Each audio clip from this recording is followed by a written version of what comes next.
Voilà, salut, c'est Kana Evaris. Bienvenue sur cette nouvelle vidéo. Je vous parle d'agriculture de pommes de terre, la culture de pommes de terre en Afrique et partout en Afrique. Je voudrais donc à la fin de cette vidéo que chaque agripreneur de chaque pays donne la variété qu'ils utilisent, le rendement qu'ils utilisent et l'altitude qu'ils utilisent pour cette culture. Avant de commencer dans cette vidéo, je vous présente le site. Bien, chers agripreneurs des différentes zones, nous sommes ici à Bafou et nous sommes là dans un champ de pommes de terre, variété désirée. On aurait, n'est-ce pas, le temps de déguster les différentes autres variétés qu'on connaît à travers l'Afrique. Donc, je vais déjà commencer par donner les différentes variétés qu'on a en fonction du pays d'Afrique pour permettre à quelques agripreneurs de savoir les bases de travail.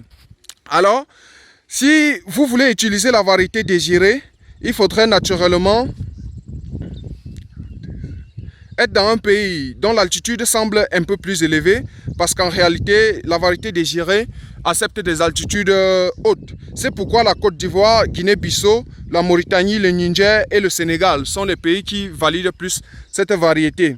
Si vous voulez utiliser la variété Coster, il serait mieux d'être dans un pays comme le Mali, le Sénégal. Si vous voulez utiliser la variété Sahel, il faudrait être dans un pays comme le Burkina Faso, le Tchad.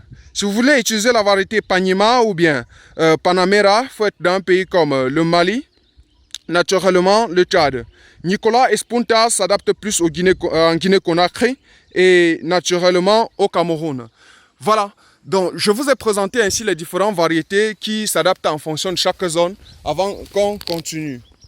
Et donc, chers agripreneurs, j'ai eu à publier un article sur la culture de pommes de terre et dans cet article, j'insistais beaucoup plus sur l'altitude. Et donc, comme je suis au Cameroun au niveau de Bafou, je me suis toujours dit, bon, il faudrait qu'on produise les pommes à minimum 1500 mètres d'altitude ou encore en rigueur 1000 mètres d'altitude. Voilà, un ingénieur du Cameroun m'a appelé et dit, mais monsieur l'ingénieur, qu'est-ce qui ne va pas? Le Pays-Bas est situé à moins 5 mètres d'altitude et produit des pommes de terre. Bon, moi, je n'ai pas pris cette information en considération parce que je suis dans les pommes, ça fait pratiquement 20 ans, 25 ans et je ne savais pas qu'on pouvait être dans ces conditions. C'est pourquoi j'ai un peu essayé de pousser des recherches. Il y a un étudiant au niveau de Danemark qui m'a contacté ayant fait des études à l'université de Roskilde pour dire, tiens, il faudrait qu'on discute sur la pomme de terre dimanche. C'est comme ça que j'ai validé le rendez-vous d'affaires et dimanche, ce gars de Danemark qui s'appelait Jules Roger m'a effectivement donné les conditions de travail au niveau du Danemark.